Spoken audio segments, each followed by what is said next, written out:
Hello, hello, hello, everybody. It is Tuesday, 6:30. You know what time it is? It's time for the coaching corner with the IEP Coach. And for anyone who is new to my page, I am Jamila, aka the IEP Coach. This is the coaching corner. We go live every Tuesday, 6:30 p.m. Eastern Standard Time. If you see me look up, I am going live on my IG. And as always, share this out, share this out, share this out, share this out with as many people as possible. And as I'm telling you to share it out, I am sharing it out as well. And let me know where you are in the world. Hello, hello, hello, everyone. Hello, everyone that's coming in. All right, so we're going to share this out. All right, let's share it out. Oh, I hope you are staying hydrated. I hope you are staying cool because it is still hot. I know some of you have gone back to work and gone back to school. Your school year has started. I pray you have a great, great, great year, better than your last year. All righty, all right, all right, all right. I know a lot of you are in PD now. Let me know how PD is going.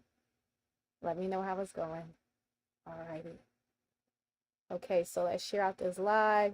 Share out the live. Share out the live with as many people as possible. Okay, there we go. All right, welcome everyone who has come in. Hello, hello, hello, everyone. We're going to go ahead and get started. And I am going to check my sound just to make sure. I've been pretty good making sure my sound and everything is good. So let me just check real fast. So let me get started. It is good. Awesome. Sound is good. All righty. So now you all know. Hey, hey, hey, everyone coming in. Hello, hello, hello. So tonight we are going to talk about the importance of progress monitoring and having a professional development on that, because that is extremely, extremely important. I made a reel about it, and I know it may sound, oh, progress monitoring, but it's really, really important. So y'all ready? Type you ready, because I'm about to drop this information on you. If you're ready, you ready. But type I'm ready in the comments. Type I'm ready, I'm ready, I am ready. Let me see the comments. All right. All right, you are ready. Okay, so first off, progress monitoring is the system that you use to progress the goals of your students, okay? So it's not just something you do for students who have IEPs. You progress monitor all of your students. So in math, you're going to progress monitor them in the skills that they are being taught.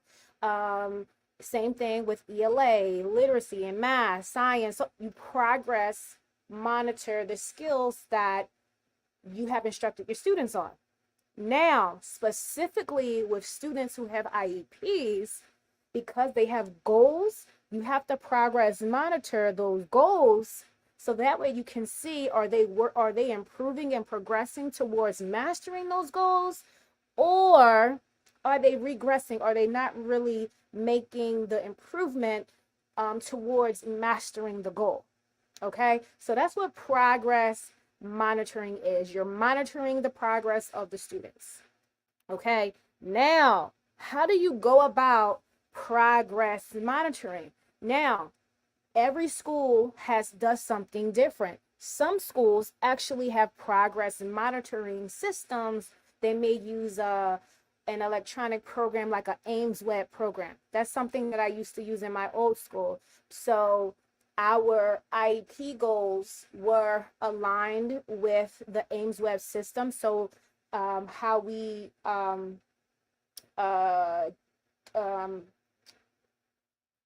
what's the word I'm looking for? How we tested the students initially with the assessments and the probes in the program. We use that to help us track how are they doing with these particular goals. So in their IEP, it states how often the students will be progress monitored, when the parents will receive a progress report. That's in the IEP. So the IEP may say, oh, this goal will be monitored every 2 weeks, bi-weekly, or it may say weekly, daily, depending on the type of goal. Most of the goals, they were progress monitored. They were progress monitored bi-weekly, majority all the goals. So when it came to progress monitoring, if it was the math goal, literacy goal, or whatever, every 2 weeks, we were doing a probe from the AIMSWeb program. And what the AIMSWeb program would do after we did the probe, we would input the information only for the reading comprehension. We would input the information, the scores, and it would track the students' progress for us. Now, when it came to something like reading fluency, math comprehension, they were able to do that online and then click submit, and then it would calculate their score and it would track their progress monitoring from the last time we did it. So we did it bi-weekly. So for every report card period, we would have about, I want to say, 4 to 5 data points, meaning 4 to 5 times we did the progress monitoring on that goal. So when we populated the chart, it populated every data point that the student had. It will put it on a chart. So that way parents can see when we did the progress monitoring, the date, what that score was, and then they can see how the student is improving or if they are regressing. So it's very important to do that consistently. So that way it's easy to make data-driven decisions regarding students, because you're doing it based off the data you have for them. You're not pulling numbers out the sky. You're not making up anything. You're using the information from the data that you have. So, for example, like I said, we use AIMSWeb because all of it literally would track the progress for us. So we didn't have to make any charts or anything like that. Now, some schools don't have AIMSWeb. They don't use AIMSWeb. So they make up their own system. So some schools, like for instance, we had students who had reading comprehension goals, had math goals, etc. So as a school, we would use ReadWorks reading probes.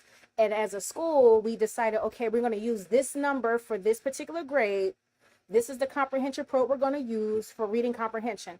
This is what we're going to use for reading fluency. This is what we're going to use for math comprehension. This is the probe we're going to use for this particular skill. And that's what we would use to progress monitor the students. And then we had to make our own charts. So we would go on Excel, we would make a chart, put in the information, and then copy and paste that chart into the IEP. So that way the progress monitoring data is there. So again, parents can see how their child's progress monitoring is being tracked.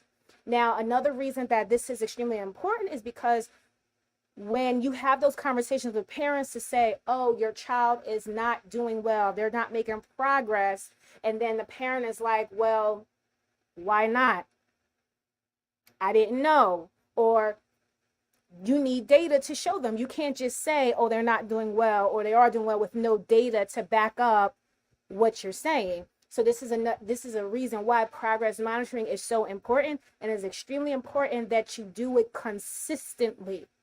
Okay? Now, principals and education leaders, it's very important that you have this system set up immediately at the beginning of the year, so that way you don't have a bunch of teachers all doing different things, because you don't want Miss Bashir doing one thing, Ms. Brown doing something else, Mr. Johnson doing this, Mr. White is doing that, because then you have 4 different styles of progress monitoring being done, and it's not streamlined, it's not uniform.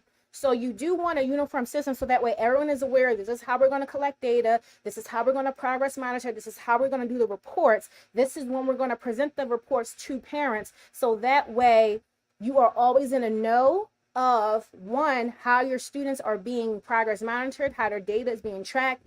Two, you have consistent data to make the data-driven decisions you need to make. For example, if a student requires interventions, you can use the data to help you decide, well, what type of interventions does the student need? Because the student could have good comprehension, however, their reading fluency is not as good. They read very slow, but they understand what they're reading, but they just read slow. So you may say, okay, we need to work on obviously we need to work on the reading fluency for this particular student, etc. And the same for math and other subjects. But it is extremely important to do this at the beginning of the year so that way your teachers are set up for success and you're not trying to figure it out middle of the year, end of the year, or when it's time to do report cards and progress monitoring.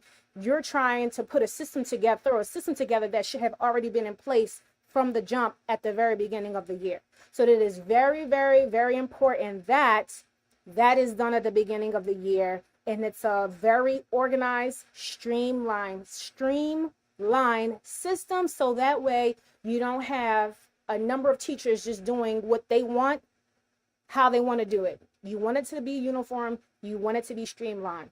Now, you also don't just progress monitor academic goals. You also progress monitor behavior. And you have students who have behavior goals, and you also have some not students that don't have an IEP. They may they may be exhibiting behaviors, and you're figuring out what's going to work for them and figuring out how to improve those behaviors. So then you will come up with a behavior plan for that particular student. Now, students who have IEPs that also have behavior goals, you have to figure out, okay, how are you going to track the behavior? And you're gonna have to use I know in elementary they tend to use a lot of behavior charts. Now when you get to like middle, high school, you can even use this in elementary. Students are very self-conscious, of themselves, that they have an IEP, etc. And they don't want to be singled out having to get a form filled out. So when I was progress monitoring my last 5-6 years in the classroom, I was doing emotional support. So all of my students have behavior goals. So we had all of my students, we did check in and check out. So they checked in with me every morning. This is how I would just touch base with them. How are they doing? Did they do their homework, etc.? We checked in, and at the end of the day, they would check out with me. We would go over their day. How was their day? We made sure they had their homework. They had everything they needed for their homework. And then all of my students were on a weekly report. Now, depending on the severity of their behavior, they may have been on a daily report. However, they did not have a piece of paper that they took to every teacher. My weekly reports and my daily reports were electronic, and I use Google Sheets because it was easy, or you may use Google Forms because it was easier for me and it was more confidential to be able to just send that to their teachers. Their teachers fill it out, and I could easily send it to parents. So on the form, I had all that students, teachers on one side, the behaviors. I had all their teachers on one side, and then at the top were the behaviors that we were tracking, whether it was homework completion, class participation, self-advocacy, things like that. And then I had a screenshot of what does a 1 equal, what does a 2 equal, what does a 3 equal, because the highest they could get in each section was a 3. So then at the end of the day, the teachers would input that information, and I also left space for teachers to write any notes. And then I would send that directly to the parents via their email. And so that way parents could see, okay, you did well in this class today. Okay, this is one of the classes that you may not have done that well. And then if they wanted to, they could email that teacher directly. And that is how I tracked their behavior. So that way it allowed me to narrow down where their behaviors were being exhibited the most, which subject. And then also it allowed me to see it helped me to narrow down what are the main behaviors that are impeding this student's education. Because once you look at that data and you see it, you can see, okay, they're doing really well with participating in class. We don't need to track class participation anymore. We need to continue to track homework completion, etc. So you're not going to only progress monitor academic goals, you're going to also progress monitor behavior as well. And you have to have a tool to help you track that behavior. And again, I use Google Sheets. You can use Google Forms, because it was confidential and it was easy for me to email that to teachers. And then when I got real fancy, I I actually had an email. An email would go to that teacher. It was a scheduled email every single day for a particular teacher, and the link would pop up for them. Like, I want to say maybe about the last 5 or 10 minutes of their class, the email will pop up and it will remind the teacher to complete that form. Okay, so that is progress monitoring. It's a lot, and it's extremely important that you do it consistently and you do it efficiently and correctly. Have your system set up in the beginning of the year. Principals, education leaders, I can't stress that enough. You have to have that system set up before your students come back to school, so that way your teachers are set up for success. Okay, if you have any questions about anything I talked about today, definitely DM us at the IEP Coach LLC. Also, don't forget, register for our free master class. It has been scrolling across the screen. If you are tuning in on YouTube, LinkedIn, or Facebook, make sure you register for Special Ed Decoded, IEP versus 504 Unraveled. You don't want to miss that master class. You don't want to miss it. Being able to tell the difference between, understand the difference between a IEP and a 504. We're going to talk about so much. I can't give it away, but it's free. So make sure you register at www.iepcoachllc.com/registration. If you are tuning in on Instagram, click the link in our bio, and it is the very first link. You can register for free. Everyone who's on YouTube, LinkedIn, Facebook, I'm going to drop the link again. You can go ahead and register for free. Free. Okay? All right. So, goodness, that went by so fast. It went by so fast. So, as always, if you are catching this on the replay, put #replay in the comments so I know you are catching this on the replay. And until next time, stay cool, stay hydrated, stay safe, and we will see you next Tuesday, 6:30 p.m. Eastern Standard Time at the Coaching Corner. See you guys.